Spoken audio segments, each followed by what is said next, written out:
गच्छन्तु देवता सतमं मुनिराजस शृण्वन्तु सकमोक्षदम् धम्मश्रवणकालो अयं वदन्तः धम्मश्रवणकालो अयं वदन्तः धम्मश्रवणकालो अयं वदन्तः नमो तस्सै भगवतो सम्मा सम्बुद्धास्सै नमो तस्सै भगवतो अरहतो सम्मा सम्बुद्धास्सै नमो तस्सै भगवतो अरहतो सम्मा सम्बुद्धास्सै नाहि वेरेण वेराणि सामन्तिता उदाचनम् अवेरेण च सामन्ति एषा धम्मो सनातनो सप्पपापसकरणं कुशलसौपसम्पदा सचित्तपरियोदापनं एतं बुद्धानं शासनं साधु साधु साधु।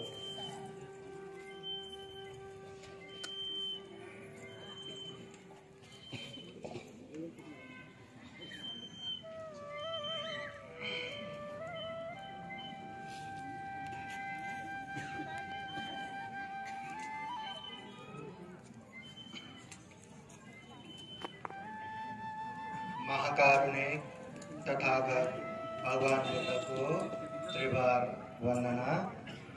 महाकारुणिक तथागत बुद्ध द्वारा देशित सुआख्यात धम्म को त्रिवार वंदना।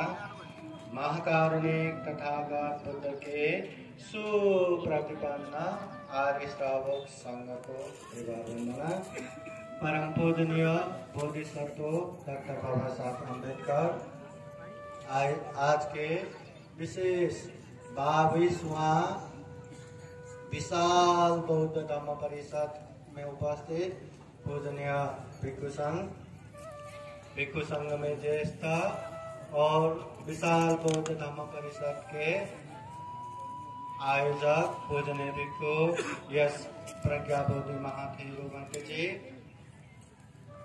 धम्म परिषद के धम्म ध्वजारोहक पूजनीय भिक्षु हर्ष बोधि थेरो, धम्म परिषद में शिवाजी महाराज पुतला उद्घाटक पूजनीय भिक्षु ज्ञान रक्षित थेरो भंते जी,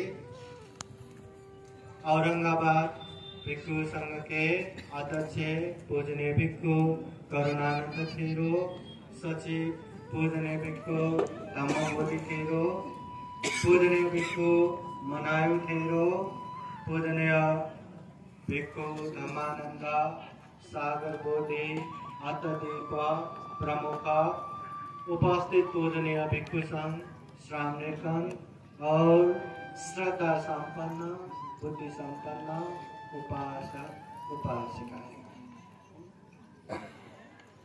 परम पूजनीय बोधिसत्व डॉक्टर बाबा साहब अम्बेडकर ने दुनिया भर के धम्मों को देखने के बाद जो सबसे आधिकारिक, जो सबसे प्रामाणिक, जो सबसे साइंटिफिक धम्म लगा और जो धम्म इंसान में कोई विभेद नहीं करता, ऊंच नीच का व्यवहार नहीं करता, सारे मानव मात्र को समान रूप से लेता है।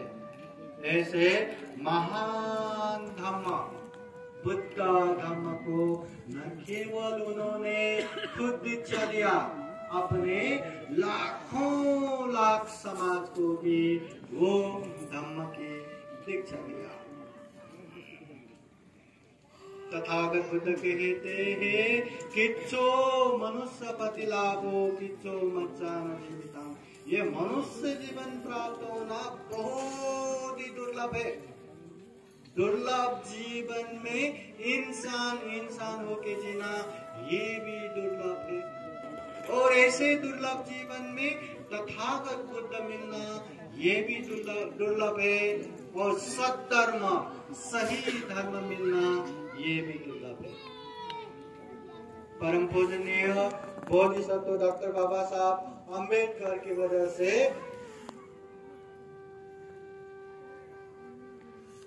ये दुर्लभ जीवन में हमें दुर्लभ धम्म मिला, दुर्लभ बुद्ध मिला। इसलिए हमेशा हमेशा बाबा साहब के प्रति कृतज्ञ होके, बाबा साहब ने जिस धम्म को दीक्षा लिया, जिस धम्म को 22 प्रतिज्ञा सहित हमें धम्म की दीक्षा दिया, वो धम्म को जानना भी जरूरी है। महाकारुणिक तथागत बुद्ध कहते हैं, इस दुनिया में दो तरह के लोग बहुत ही दुर्लभ है, बहुत ही दुर्लभ। दो तरह के लोग, एक है निस्वार्थ भाव से उपकार करने वाले, दूसरों को सहयोग करने वाले। ये दुर्लभ इस माने में भी है कि इस दुनिया में बहुत सारे लोग दूसरों को उपकार करते हैं, हेल्प करते हैं, उपकार करते हैं, मगर यकीन मानिए जो उपकार करते हैं ना, उपकार के बीच में भी अपना स्वार्थ ढूंढ लेता है कि मैं अगर 1000 रुपए दान दूंगा, मैं अगर 1 लाख रुपए दान दूंगा, मैं अगर बिहार दान दूंगा, बिहार में ये हॉल दान दूंगा तो मेरा नाम रहेगा, मेरा शिलापत्र में नाम रहेगा, सबके सामने मुझे सम्मान करेगा। ऐसा अनेक अनेक आशा तृष्णा रहता है, लालसा रहता है। अगर हम किसी को 100 रुपए का भी उपकार करें तो आशा ये रहता है कि 200 रुपए का मुझे फायदा मिले। इसलिए तथागत बुद्ध कहते हैं, निस्वार्थ भाव से बिना कोई स्वार्थ सहयोग करने वाले, उपकार करने वाले इस दुनिया में दुर्लभ है। कभी कभी अपने आप को भी देखिए, हम जो सहयोग कर रहे हैं, उपकार कर रहे हैं, कहीं उसमें स्वार्थ तो नहीं है। अगर स्वार्थ है तो वो दुर्लभ गुण हम में नहीं है। अगर स्वार्थ नहीं है, कोई लेना देना नहीं है, बस उपकार किया हो गया, तो हम में दुर्लभ गुण है, ऐसा समझना चाहिए। फिर तथागत बुद्ध कहते, दूसरा दुर्लभ गुण है जो लोगों ने उपकार किया है, सहयोग किया है, उसको याद करके कृतज्ञ होने वाला, ये भी दुर्लभ है। लोग कृतज्ञ होना नहीं जानते या होना ही नहीं चाहते। दूसरों ने जितना भी उपकार किया हो, जितना भी सहयोग किया हो, पर थोड़ा भी उसने गलत किया हो ना, वही गलत याद कर करके, वही गलत याद कर करके, उसने मुझे ऐसा किया था, ठहरो मेरी भी बारी आएगी। उसने मुझे ऐसा बोला था, ठहरो मैं भी ऐसा बोलना जानता हूँ। उसने मुझे ऐसा सोचा था, मेरी भी बारी आएगी। ऐसा द्वेष भावना रखना जानते, दूसरों के प्रति कृतज्ञ होना नहीं जानते। द्वेष भाव, क्रोध भाव, चिड़चिड़ा भाव ज्यादा आते हैं। इसलिए बुद्ध स्पष्ट कहते हैं, निस्वार्थ भाव से उपकार करने वाला ये भी दुर्लभ है, और किया हुआ उपकार को याद करके कृतज्ञ होने वाला ये भी दुर्लभ है। इसलिए हमेशा जिन जिन लोगों ने हमें उपकार किया है, हमेशा याद करना है, कृतज्ञ होना है। और जितना कैपेसिटी, जितना क्षमता हम में बनता है, दूसरों को भी उपकार करते करते करते आगे बढ़ना है। जितना उपकार करेंगे उतना ही हमारा कल्याण है, जितना उपकार करेंगे उतना ही हमारा धम्म है, उतना ही हमारा कुशल है। इसलिए ये बात हमेशा याद कीजिएगा। अभी महाकारुणिक तथागत बुद्ध का जो धम्म बाबा साहब ने दीक्षा लेके अपनों को भी जो दीक्षा दिया, वो धम्म के विषय में थोड़ा सा अभी हम जान लेते हैं। महाकारुणिक तथागत बुद्ध ने बुद्ध होने के बाद गांव, नगर, जनपद, देश देशांतरचारिका करते हुए जो धम्म का उपदेश दिया, बहुजन हिताय बहुजन सुखाय के लिए जो धम्म का प्रचार प्रसार किया, वो सारे के सारे धम्म हमारे ही हित के लिए है, हमारे ही कल्याण के लिए है। बुद्ध के एक एक उपदेश ऐसा कोई भी नहीं, कुछ भी नहीं कि ये धम्म तो हमारे काम के ही नहीं, भगवान बुद्ध ने व्यर्थ में दिया, ऐसा कोई भी धम्म नहीं है। एक एक उपयोगी है, एक एक कल्याणकारी है। बस हमें ये देखना है कि हमारे लिए तथागत बुद्ध के कौन से धम्म समझ में आता है और कौन से धम्म हमें अभ्यास कर सकते हैं या अभ्यास करना जानोगे, वो धम्म समझ के अभ्यास करते करते करते जाना है। तथागत बुद्ध ने जो धम्म का उपदेश दिया ना, जीवन में आने वाले हर एक प्रकार के विघ्न, बाधा, भय, अंतराय से दूर करने वाले हैं। जीवन में आने वाले तमाम समस्याओं के समाधान है। जितने भी दुख है वो दुखों का मुक्ति है ये धम्म। इसलिए धम्म एक तरह से मार्ग है, रास्ता है। केवल धम्म ग्रहण करने से हमें कुछ कल्याण होने वाला नहीं है। आज के धम्म परिषद के अध्यक्ष पूजनीय यश प्रज्ञाबोधि महाथेरो भंते जी कह रहे थे कि 20 तारीख को भंते जी पूरे बुद्ध गया, कुशीनगर, लुम्बिनी, सारनाथ चारों धाम घुमाने के लिए लेके जा रहे। अभी लेके जाने से पहले भंते जी कहेंगे कि ये जगह इतने पवित्र है और इसलिए जाना है, सब बताएंगे।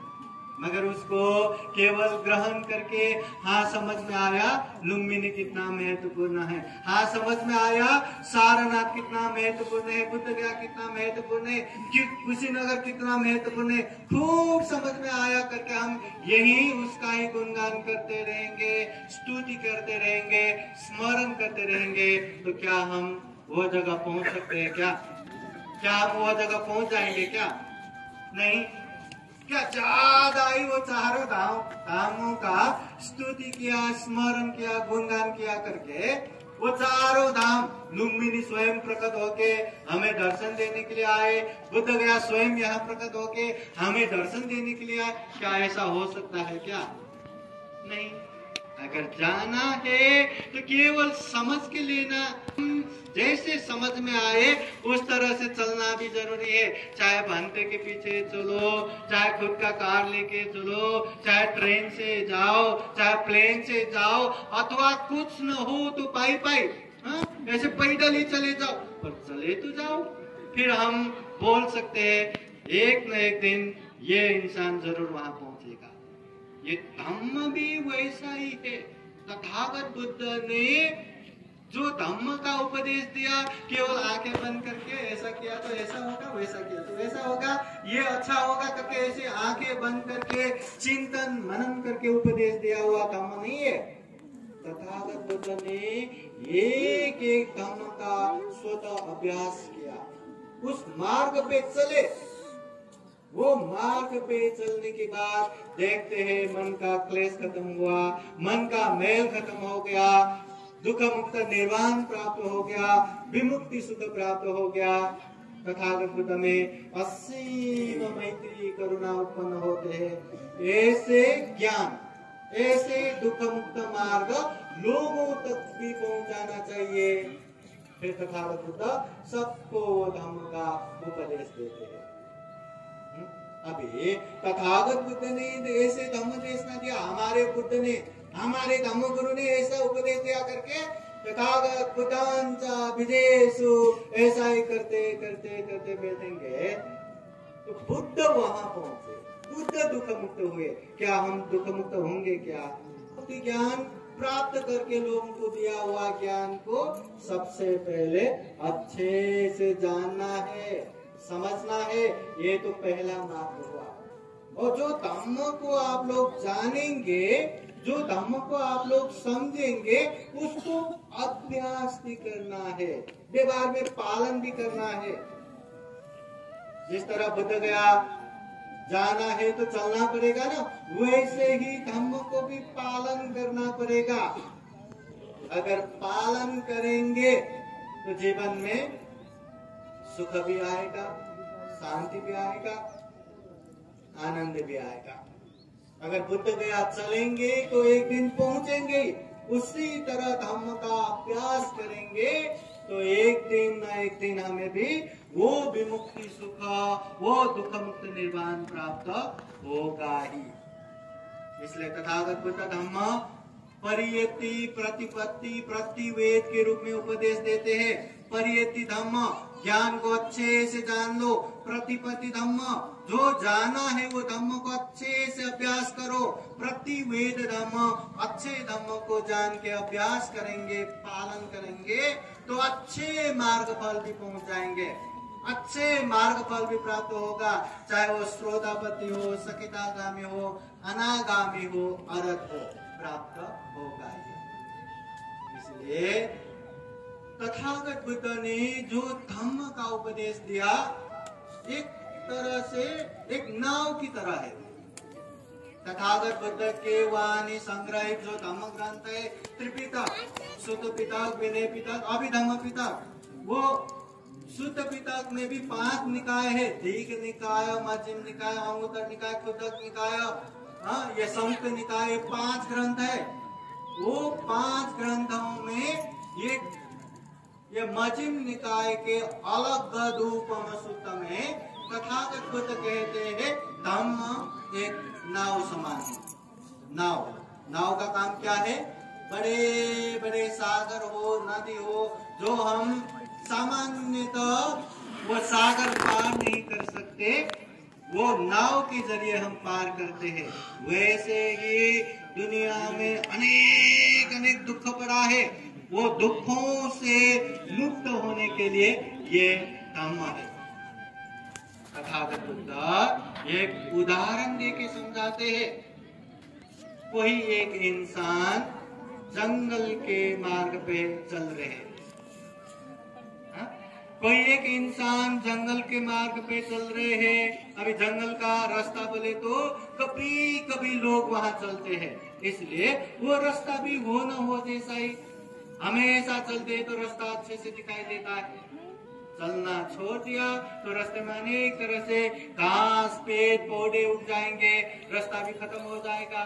तो जंगल के रास्ते चलते चलते रास्ता कहाँ गया, कहाँ से आया, कुछ भी पता नहीं चला, वो भटक गया। रास्ता भटक गया, जंगल में इधर उधर दौड़ रहे, इतना घना जंगल, दूर दूर तक कुछ भी नहीं दिखाई देता, केवल पेड़ पौधे, वृक्ष ही वृक्ष। अब क्या करेंगे? वो डर जाते हैं, कभी भी कोई भी जंगली जानवर आके उसका मतलब खत्म कर सकते हैं, मृत्यु हो सकते हैं। अब क्या करेंगे? तो इतना डर डर के वो यहाँ से वहां, वहां से यहाँ भागते भागते रहते हैं।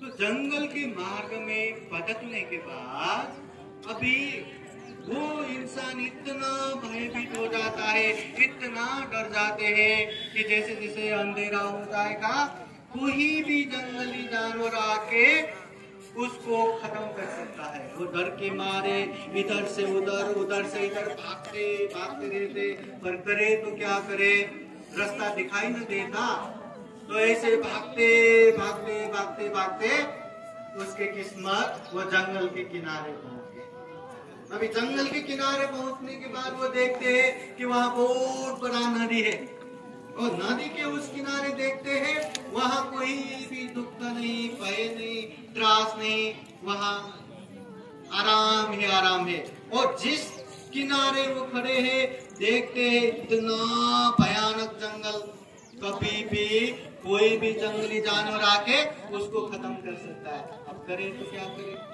तो वो नदी इतना बड़ा था कि वो तैर के उस तरफ जा भी नहीं सकता, और वहां जाने के लिए पुल भी नहीं बना था। अब क्या करे, तो वो यहाँ वहां से लकड़ी पत्ते रस्सी जमा करके मेहनत से छोटा सा एक नाव बना देता है। वो नाव बन गया तो नाव में बैठ के मुश्किल से वो नदी पार करता है। उस किनारे पहुंच जाते हैं। उस किनारे पहुंच के देखते हैं जिस किनारे से वो आया वो इतना भयानक, इतना भयावह जंगल, कभी भी कोई भी जंगली जानवर आके उसको खत्म कर सकता है, कभी भी उसका मृत्यु हो सकता है। और वो नदी पार करने के बाद जिस किनारे वो आए हैं वो देखता है यहाँ कोई भी विघ्न नहीं, बाधा नहीं, भय नहीं, त्रास नहीं, कोई भी जंगली जानवर आके उसको खत्म करे ऐसा संभव नहीं। तो ये देख के वो इतना शांति का महसूस करता है कि मेरा जान बच गया। तो तथागत बुद्ध ये सूत्र और ये नाव समान एग्जाम्पल देके, उदाहरण देके समझाते हैं। जिस तरह नाव ने हमारा उपकार किया करके हम जहां जहां गए वो नाव को पकड़ के नाव को उठा के नहीं जाते, नाव का काम ही है वो नदी पार करना, नदी में ही उसका काम है। वैसे ही तथागत बुद्ध ने जो धम्म का उपदेश दिया, जीवन में आने वाले हरेक तरह का विघ्न बाधा तकलीफों से दूर करने वाला धम्म है। इसलिए ये धम्म नहीं, ये फक्त मला ही पाहिजे, कोणाला नहीं, किसी को नहीं, ये मुझे ही चाहिए करके पकड़ के मेरा मेरा मुझे मुझे कहने की जरूरत नहीं है। ये ही पसी को सभी को आओ देखो अच्छा लगा तो इसे ले लो कहने योग्य ये धम्म है। सबको आओ देखो, जीवन में दुख है तो दुख मुक्ति का मार्ग यह है, ले लो कहने लायक ये धम्म है। इसलिए तथागत बुद्ध कहते हैं जिस तरह नदी पार करने के लिए नाव साथ देता है, वैसे ही जीवन में आने वाले अनेक तरह के दुखों से मुक्त होने के लिए, अनेक तरह के समस्याओं से समाधान प्राप्त करने के लिए ये धम्म का काम आता है। अभी हमने बहुत सारा धम्म सुनाया होगा, कितने कितने साल से ये धम्म सुना होगा। हमारे जीवन में दुख तकलीफ दूर हो रहा है क्या? केवल जान के लोगों को बताने मात्र से क्या हमारे पीड़ चिंता खत्म हो रहा है क्या? नहीं, ये थोड़ा थोड़ा धम्म तो क्या है, पूरा बुद्धवाणी भी जान लो, पूरा बुद्धवाणी भी कंठस्थ करके बैठो और लोगों को बताना सीखो, जानो, प्रचार प्रसार करते रहो। पर उसको अभ्यास नहीं करेंगे, उसको पालन नहीं करेंगे तो खुद के जीवन में शांति नहीं आएगा, खुद के जीवन में समाधान नहीं मिलेगा। अगर हम शांति में नहीं रहेंगे तो दूसरों को क्या शांति देंगे? हम समाधान में नहीं रहेंगे तो दूसरों को क्या समाधान दे पाएंगे? इसलिए स्वतः अनुभव करना, स्वतः पालन करना बहुत जरूरी है। इसलिए तथागत बुद्ध भी कहते हैं, तुम में ही के चलना तपन अक्खा तारो तथागता। चलना तुम्हें ही है, चलना हमें ही है। तथागत बुद्ध केवल राह दिखाता है, तथागत बुद्ध केवल मार्ग दिखाता है कि ये दुख है, ये दुख का कारण तृष्णा है, ये दुख मुक्त निर्वाण है और निर्वाण पहुंचने का ये आर्य अष्टांगिक मार्ग है, ये शील समाधि प्रज्ञा है, ये मध्यम मार्ग है। तथागत बुद्ध खूब अच्छे से बताते हैं, मगर चलना हमें ही है, करना हमें ही है। जब तक हम इसका पालन नहीं करेंगे हम दुखों से मुक्त भी नहीं हो सकते। इतना दुर्लभ ये जीवन है, मनुष्य जीवन। केवल खाने से पीने से, केवल जीने के लिए संघर्ष करने मात्र से, केवल संतान उत्पादन करने मात्र से, केवल मृत्यु से भय होने मात्र से हम इंसान बने नहीं है। ये दुर्लभ जीवन। अभी देखिए ना, खाने पीने का काम, संतान, योग्य अयोग्य पाप धर्म को समझ सकते हैं। न केवल समझना, जितने भी गलत है, अकुशल है, पाप है, उस चीजों से दूर रह सकते हैं, और जितने भी कुशल पुण्य धर्म है उस मार्ग में आगे बढ़ सकते हैं। इसीलिए प्राणी मात्र में सर्वश्रेष्ठ दुर्लभ जीवन ये कहा है। बहुत सारे लोगों को लगता है कि ये जीवन मिला है तो चलो खाओ पियो मौज करो, जैसा है वैसा मजे करेंगे, मरने के बाद क्या है किसको क्या पता, चलो ये करेंगे वो करेंगे। तथागत बुद्ध कहते हैं ये जीवन इतना दुर्लभ है, इतना दुर्लभ है। अगर ये मनुष्य नीचे गिर गया तो फिर से मनुष्य जीवन प्राप्त करना बहुत ही मुश्किल है, बहुत ही मुश्किल है। जिस तरह दलदल में फंसे पत्थर की तरह वो अपने आप ऊपर नहीं आ सकता, निरंतर नीचे नीचे नीचे नीचे जाता है। वैसे ही मनुष्य जीवन में एक बार पतन हो गया तो फिर से मनुष्य जीवन आना बहुत ही मुश्किल है। मनुष्य जीवन बोले तो एक तरह से सुगति है।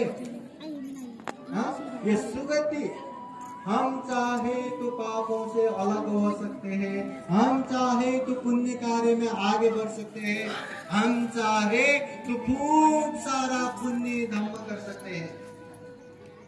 अभी आप लोग 22वां विशाल बौद्ध धम्म परिषद में आए। ये धम्म परिषद में आना ही एक तरह से पुण्य है, धम्म है। क्या है, त्योहार करके आए क्या? क्या यहाँ यात्रा मनाने के लिए आए क्या? क्या चलो चलना है, चलो हम दर्शन देके आएंगे करके आए क्या? इतने दिशा विदिशाओं से एक विद्वान बनते लोग, भिक्षु लोग यहाँ आए हैं। तथागत बुद्ध के वाणी धम्म देशना देने के लिए आए हैं, और आप लोग धम्म देशना सुनेंगे। चलो ये दुखमय जीवन में कुछ तो शांति मिलेगा, कुछ तो समाधान मिलेगा, धम्म देशना सुनने के लिए आए।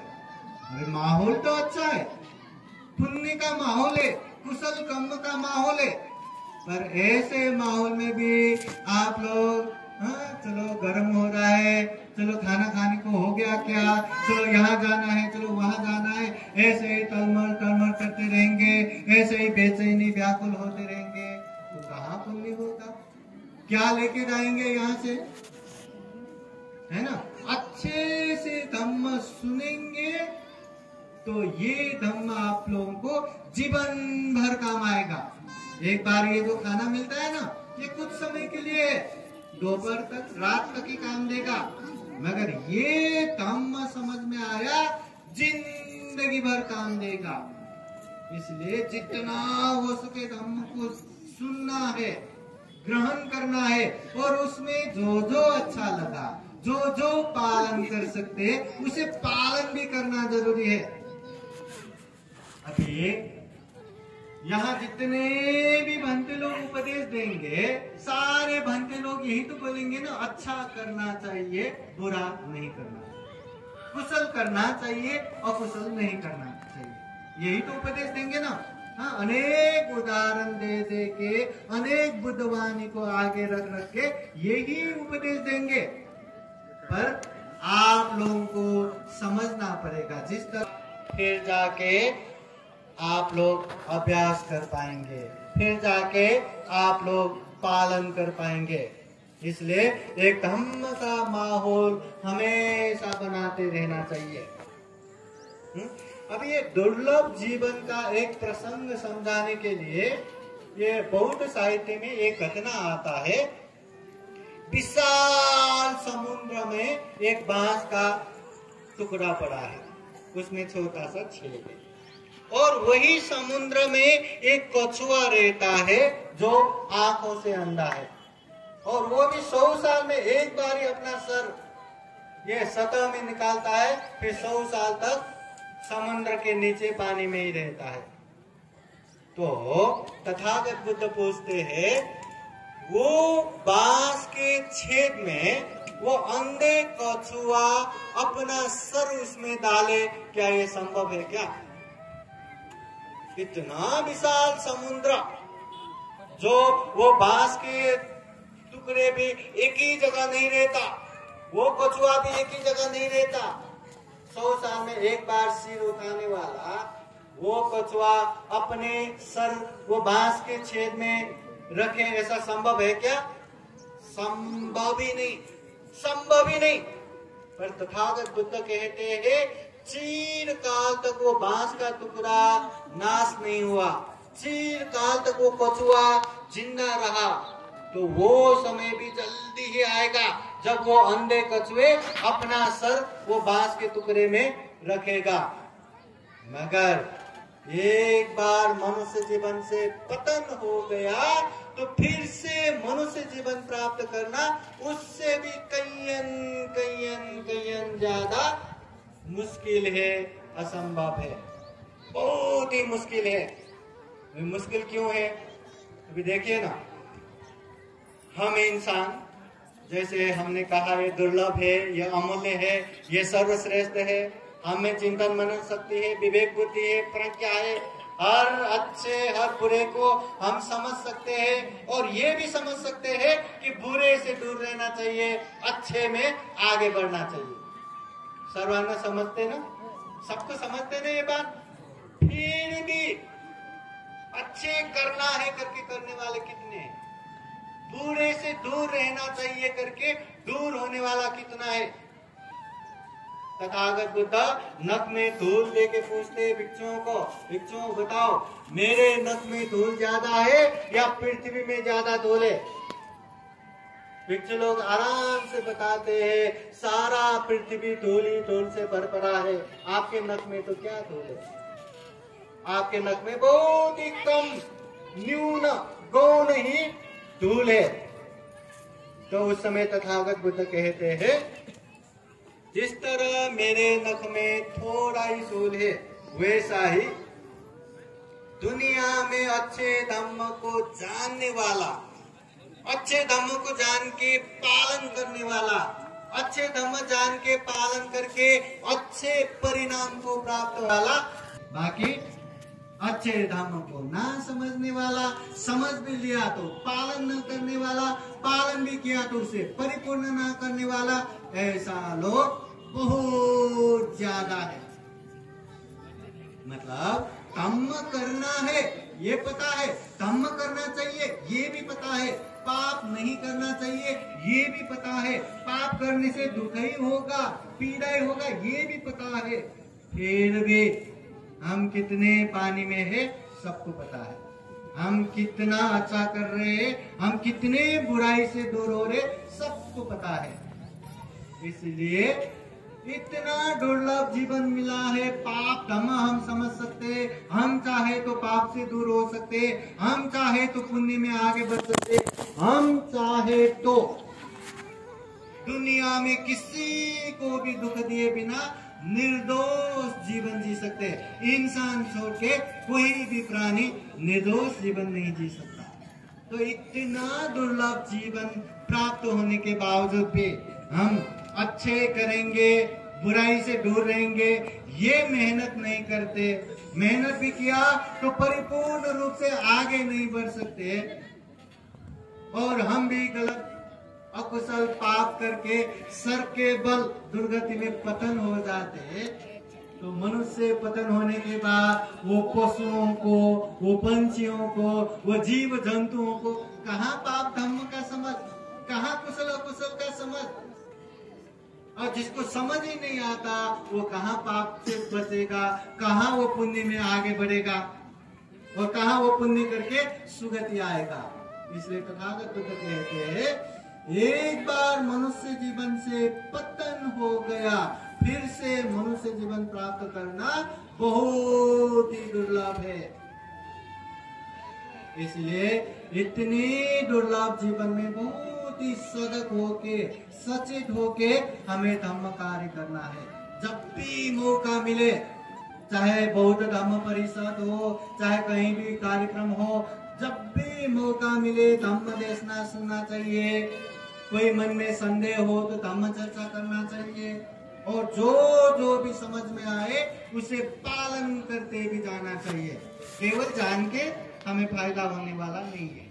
दानं ददन्ति श्रद्धाय, श्रद्धा पूर्वक दान देना चाहिए, ये हमें पता है। पता होने से कुछ होगा क्या? वैसे ही हमें श्रद्धा से दान देना पड़ेगा।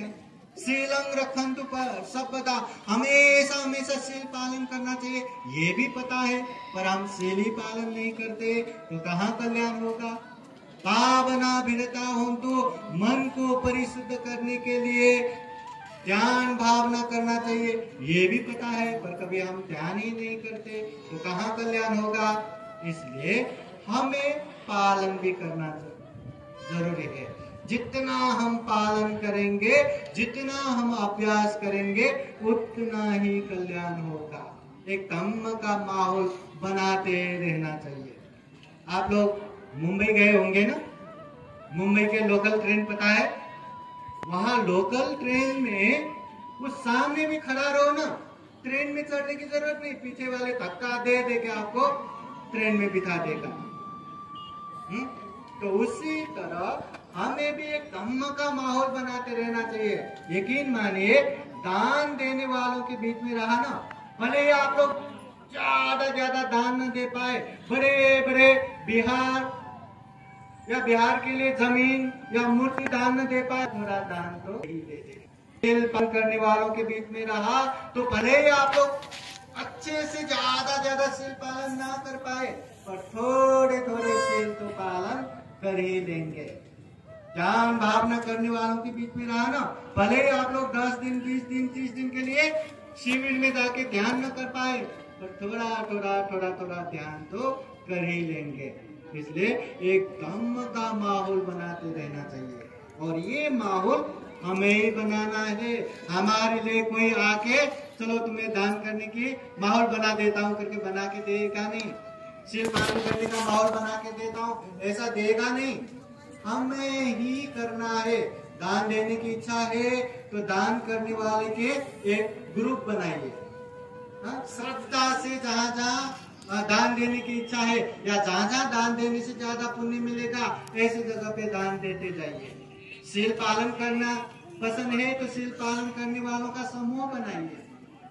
समूह में रहेंगे तो वो पंचशील पालन कर रहा है, वो पोषक पालन कर रहा है, वो ये पालन कर रहा है, वो पालन कर रहा है, और खुद भी वो देख के पालन कर ही लेंगे।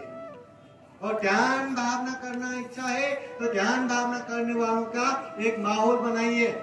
भले ही वो दूसरे लोग ज्यादा करे, उन लोगों को देख के आप लोग भी थोड़ा कर ही लेंगे, मगर ये धम्म का माहौल हमें बनाना ही चाहिए। चाहे कुछ भी करो, धम्म का माहौल हमें ही बनाना है। जितना हम धम्म का माहौल बनाएंगे, उतना पुण्य करते करते आगे बढ़ेंगे। ये हमें करना बहुत जरूरी है। इसलिए भी जरूरी है कि हमें दुर्लभ जीवन प्राप्त हुआ है, इसलिए भी जरूरी है दुर्लभ जीवन में दुर्लभ तथागत बुद्ध मिला, तथागत बुद्ध का सत्कर्म मिला, और इसलिए भी आवश्यक है कि दुर्लभ जीवन में सही रूप में इंसान होकर हमें जीना है। इसलिए केवल जानने के लिए नहीं, पालन करने के लिए बुद्ध वाणी जानिए, सीखिए। जान के पालन करेंगे तो खूब कल्याण होगा। अभी हमने सबसे पहले पंचशील प्रार्थना किया, वो पंचशील भी सबसे पहले जानना है। पहला शील क्या है? पानातिपाता वैरमणि, प्राणी हिंसा नहीं करना, ये जान लिया। अब पालन करना है, कभी भी किसी को दुख नहीं देना, नहीं मारना। कितना भी मौका मिले, कितना भी अवसर मिले, फिर भी हिंसा नहीं करनी, ये पालन करना है। दूसरा शील क्या है? अतिन्ना दाना वैरमणि, चोरी नहीं करना, ये हमने जान लिया। अभी मौका भी मिले, देखा कि लोगों का वह पर्स पड़ा है, देखा लोगों का सोना पड़ा है, देखा वहां मोबाइल पड़ा है, मौका है, किसी ने देखा नहीं करके एकदम वो उठा के अपने बैग में रखना नहीं है। किसी का होगा, जरूरतमंदों का होगा, ये किसका है करके अनाउंस करना चाहिए। ऐसे मौका मिला तो भी चोरी नहीं करना। तीसरा शील क्या है? कामेषु मिथ्याचार वैरमणि, काम मिथ्याचार व्यभिचार नहीं करना। अब काम मिथ्याचार व्यभिचार, पर स्त्री पर पुरुष दमन नहीं करना, व्यभिचार नहीं करना, ये जान लिया। अभी इसको अच्छे से पालन करना है। कभी भी कितना भी मौका मिले, कितना भी अवसर मिले, ये व्यभिचार नहीं करना। व्यभिचार किया तो परिवार खत्म, परिवार में इतना झगड़ा तलाव हो जाएगा कि पति पत्नी भी सुख शांति से नहीं रह पाएंगे। पति पत्नी में झगड़ा हो गया, बच्चे, उन लोगों का जीवन खत्म। बनी बनाए वो परिवार भी आग लग जाएगा। इसलिए मौका मिला तो भी व्यभिचार नहीं करना चाहिए। फिर पंचशील का चौथा शील क्या है? मुसावादा वैरमणि, असत्य, झूठ नहीं बोलना, खोटा बोलाइचे नहीं। तो खोटा बोलाइचे नहीं तक हमें ये तो जान लिया, अभी पालन करना है। मौका मिला तो भी झूठ नहीं बोलना। किसी को या धम्म परिषद में जा रहा हूँ, घर में बता के नहीं आया, फोन आया, कहा हो मैं आ रहा हूँ, पहुंच रहा हूँ करके धीरे धीरे झूठ नहीं बोलने का, मैं धम्म परिषद नहीं हूँ। तो मोबाइल की वजह से भी बहुत लोग झूठ बोलते हैं ना। घर में बैठा रहता है, हाँ मैं आ गया, ट्रैफिक में हूँ, मैं बीच रास्ते में पहुंच गया हूँ। मजाक मजाक में इतना झूठ बोल के क्या मिलेगा? पर वो झूठ बोला ना, उसका विपाक जरूर मिलेगा, उसका पाप जरूर मिलेगा और उसका दुख बहुत भयानक मिलेगा। इसलिए मजाक मजाक में भी झूठ नहीं बोलना, ये हमें अभ्यास करना है। फिर पंचशील का पांचवा शील क्या है? सुरा मेरय मद्यपमादस्थाना वैरमणि, अमल नशा पता सेवन नहीं करना, दारू नशा पता सेवन नहीं करना, ये हमने जान लिया। अभी जानने के बाद उसे पालन करना है। हमें तो पीना नहीं है, हमें तो नशा पता सेवन नहीं करना। कोई करता भी है तो उन लोगों को समझाना चाहिए, देखो दुनिया में जो भी नशा पता करते उन लोगों का जीवन नर्क से बेहतर हुआ है, बदतर हुआ है, नर्क से भी खतरनाक हुआ है। उसका परिवार खत्म हुआ है, धन संपत्ति खत्म हुआ है, इज्जत खत्म हुआ है, इंसान होके भी पशु जैसा जीना पड़ रहा है। और दारू नशा पता सेवन नहीं करेंगे तो इतना सम्मान के साथ, इतना इज्जत के साथ जी पाएंगे। उसको समझाना है। अगर आप नहीं समझा पाए तो समझाने वाले, पूजने भिक्षु संघ या कोई भी सम्मानीय व्यक्ति, उन लोगों से समझाना है। तो ये पालन करना है। ये केवल जानने से कुछ नहीं होगा, पालन करने से ही हमारा कल्याण होगा। इसी तरह हर पुण्य कार्य में, पूजनीय भिक्षु संघ अनेक अनेक पुण्य कार्य के विषय में आप लोगों को बताते हैं। समय समय पे अनेक तरह के दान के विषय में भी बताते हैं, अनेक तरह से शील और उपवास के विषय में बताते हैं। वो चीजों को समझ के वो पुण्य करना जरूरी है, पालन करना जरूरी है। जितना पालन करेंगे उतना ही हमारा कल्याण होगा। इसलिए एक तरह से हमें वो माहौल बना के रहना है। अच्छा, आप लोग एफएम सुनते हैं कि नहीं? एफएम अगर हम मोबाइल में भी यहाँ चलाया तो उसका फ्रीक्वेंसी यहाँ चारों ओर रहता है। कोई भी स्टेशन का हम वो ट्यूनिंग करते हैं, वो एफएम कैच होके वही हिसाब से वहाँ एफएम बजता है। वैसे ही टीवी रखेंगे तो टीवी में भी चैनल का वो स्टेशन ट्यूनिंग रहता है, उसी हिसाब से वहाँ टीवी चलता है। हमारे आंखों से भले ही देख नहीं सकता, मगर हमारे चारों ओर अनेक तरह से तरंग चलता रहता है। और हमारे मन में जिस तरह का एंटीना होता, कभी कभी राग उत्पन्न होता है, खूब चिड़चिड़ापन, खूब द्वेष, खूब क्रोध उत्पन्न होता है। जैसे ही मन में वो एंटीना उठा तो चारों ओर जो घूम रहा है वो राग का तरंग, वो क्रोध का तरंग उसमें मैच होके और ज्यादा गुस्सा, और ज्यादा चिड़चिड़ा, और ज्यादा व्याकुल बनता है। और कभी कभी बहुत ही लोभ उत्पन्न हो गया, लालच उत्पन्न हो गया, तो वही तरंग उसमें मैच होके वो लोभ लालच और ज्यादा होता है। इसलिए कभी भी हम दुखी महसूस करते हैं तो वो दुख का तरंग वहां जुड़ के और ज्यादा व्याकुल, और ज्यादा दुखी हमें बनाता है। इसलिए कभी भी हमें मन में लोभ लालच उत्पन्न हो गया तो उसको कैसे भी दूर करके मन में दान त्याग का तरंग उत्पन्न करना है। फिर वैसा ही तरंग वहां मैच होके दान देने की इच्छा होगा, त्याग करने की इच्छा होगा। कभी भी गुस्सा